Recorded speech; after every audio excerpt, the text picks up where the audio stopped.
Oh, good evening, or good afternoon, or good morning, depends wherever you are.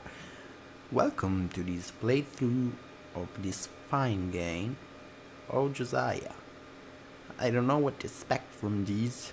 I just found it on the internet. It's a visual novel. It's supposed to last not very much. So let's see how it goes. Let's go. A new game. This game contains content not suitable for minors, so if you're a minor, you better get the shit out of here, because you're going to swear and probably see naked women. Okay. You'll always have me. Somewhere in the darkness of the circumpolar north, a man wrestles with life unlived. Josiah prodded the embers with his last piece decent, burnable firewood. There, now it's really burning. The fire was casting light over the shimmering, iridescent walls of the ice cave. It was creating an intricate dance between wavelengths of color. Unfortunately, it did nothing to calm Josiah's nerves. He was safely tucked far enough into the cave to be safe from the raging elements of tide. But it could be days, maybe even weeks before the storm passed through. It was his oppressor, his captor. So, this is it then. Josiah had become so accustomed to speaking his thoughts aloud. But his voice, like everything else, felt as if it existed someplace hundreds of miles away. It made it hard to absorb the gravity of the situation. His body was devoid of any warmth in his chest. He was disconnected from it, as if the factory inside of him that created his life energy had simply frozen over. He held his makeshift fire poker to the flame, letting the flame slowly catch on. He was teasing the fire like it was a pet, dangling it straight a slice of timber just out of its reach. The flame's anger grew. Josiah relinquished the branch to the fire. It was out of his hands now. Everything was out of his hands now. There was nothing less to do but close his eyes. Somehow, even though his body was exhausted, his brain was buzzing. He knew that once he fell asleep, there were only two possible outcomes. Either he would open his eyes to a cold war, so completely devoid of light and warmth, or he wouldn't. At this point, he would prefer that over watching the fire dwindle away alongside him. That's the crackling of the flame somehow made Josiah feel anxious. The feeling became a lump in his stomach, keeping him awake. Dots. He thought for a moment how to punctuate this line. The breath he took to speak felt especially icy. His voice was filled with compassion, as if he were soothing a beloved.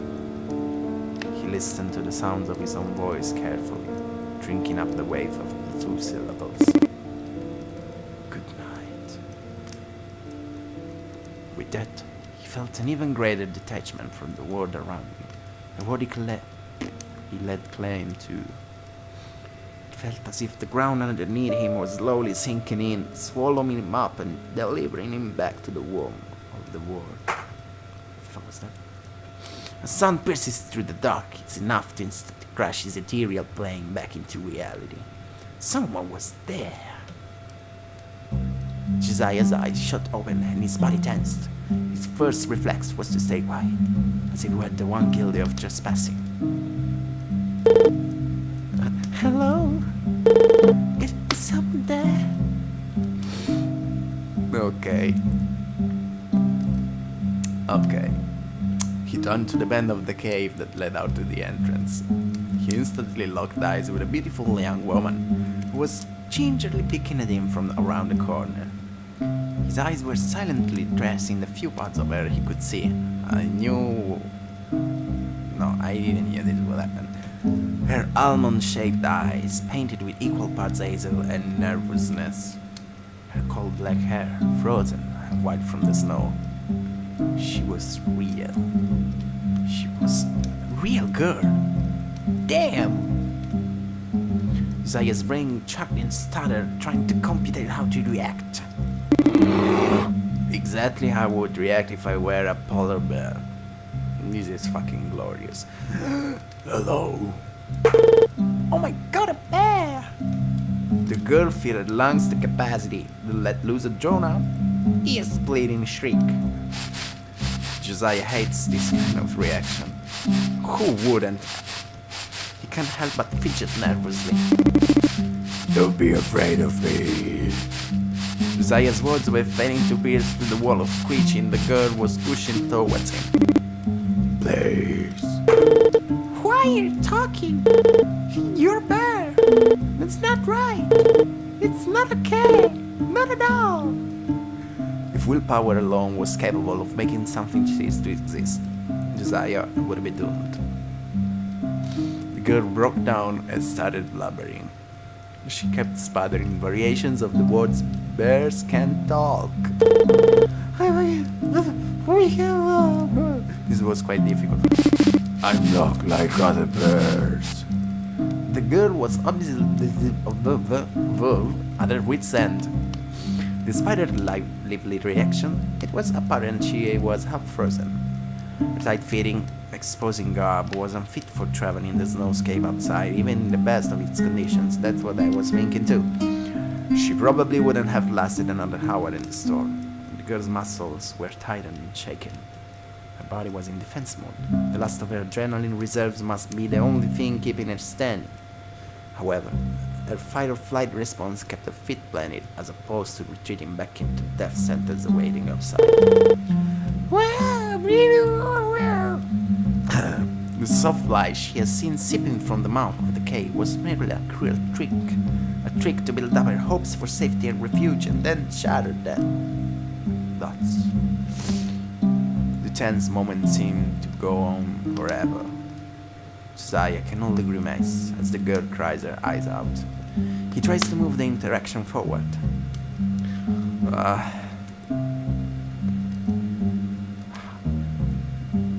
Do we play it cool? Yeah.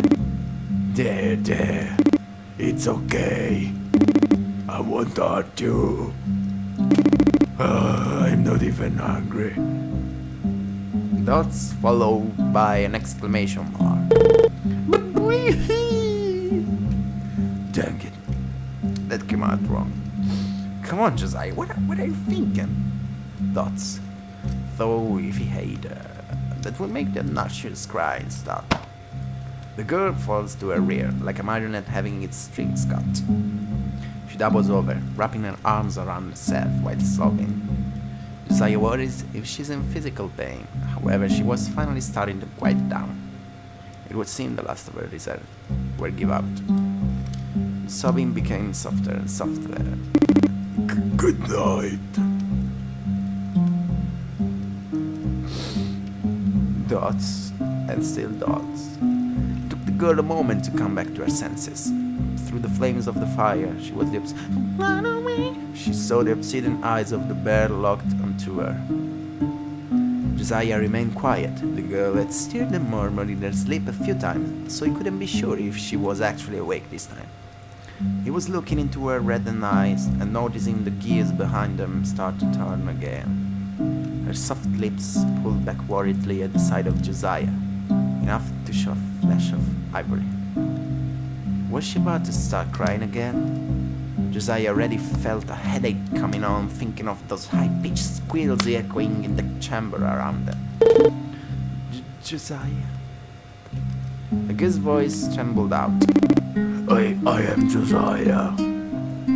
Josiah used the opportunity to calm his nerves and regain control of his volume. He got nervous talking to strangers. I guess that's happened.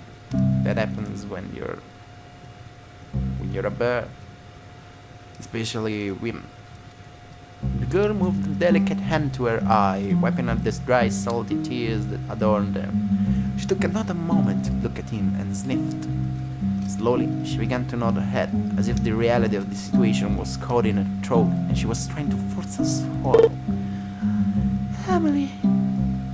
The way she casted out her name, It was as if it no longer had any value. I hope that was accurate enough. It was a thing which meant nothing anymore. Josiah quietly parroted her name under his breath. Emily somberly nodded to confirm he had indeed heard correctly. Dots.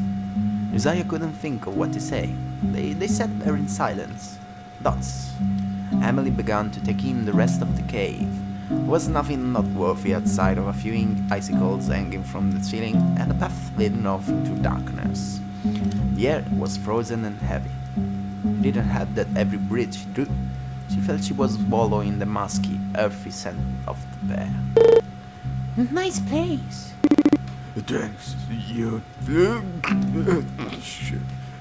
He hoped she didn't hear his nervous stammering over the sound of the fire. I love this, Josiah. Emily glanced back to the fire, then lowered her gaze and pressed her soft lips together. Am I dead? There was a pause. Josiah seemed to actually consider. No, at least as long as I'm not dead also.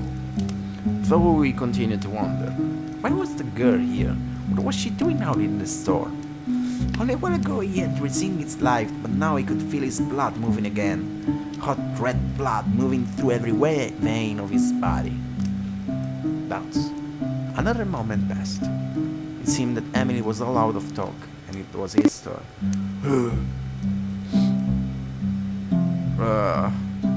Jesus, Josiah, wow, who are you?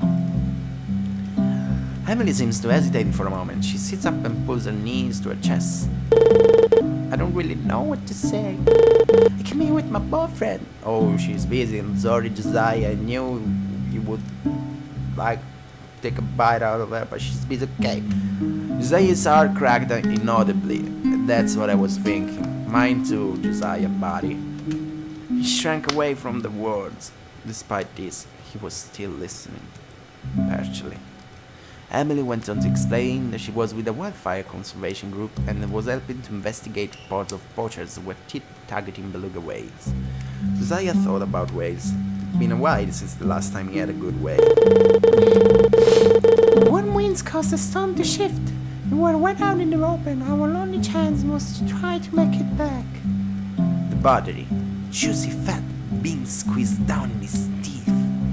Yeah, whale was the bomb. Josiah checked in on the story again, but the word boyfriend came up. Oh shit. Checked out again. Why do women feel the need to always go on about their boyfriends? There was this horrible howling for hours. I still have no fucking idea why you're wearing this skimpy outfit. Okay. It lost interest. I would have too, buddy. Josiah started to try to think of way to get her to stop talking. Dragged away by wolves, absolutely powerless to stop them. Emily paused for a moment, cupping her face in her hands as if to try to shield her mind's eye from what she was seeing. Josiah perked up a bit. He couldn't completely mask the tinge of hopefulness the color in his concern. Your boyfriend was eaten by wolf? What? No! I was the one being dragged away where I was. He just took off. Emily combed her fingers into her hair as if giving herself a reassuring pat. I managed to get loose by wriggling free of my jumpsuit. Okay, now that makes sense. But they surrounded me. I was only able to scare them off by... Are you still together? What? Are you and your boyfriend still together? What is that? I guess not. Emily's incredulous expression couldn't suppress a soft smile Josiah had. Let it move there, body.